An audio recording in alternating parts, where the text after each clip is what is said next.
যাদের অতীতেও হাসলত খারাপ ছিল, এখনো যারা লোভ সামলাইতে পারেনি, সেই বিলালের হাতে গুস্ত পাহারা দেওয়ার দায়িত্ব দিবেন? এরা রাষ্ট্রের জনগণের মান, জাত এবং ইজ্জতের নিরাপত্তা এরা দিবে? এখনই দিচ্ছে না, তখন দিবে?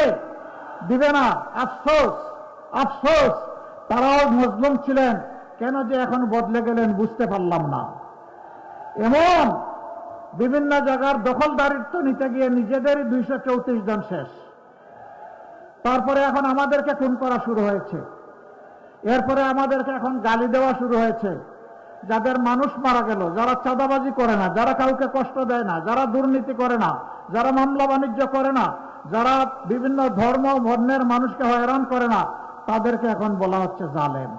আগামী 12 তারিখে হবে ফেসিবাদের বিরুদ্ধে লাল কার্ড। ফেসিবাদ নতুন না পুরাতন, দ্যাটস ইম্যাটেরিয়াল, এটা বিবেচনার ব্যাপার না। ফেসিবাদ, তোমাকে লাল কার্ড। তুমি যে ফোন গায়ে দিয়ে আসো তোমাকে অবশ্যই লাল কার্ড জানাবে।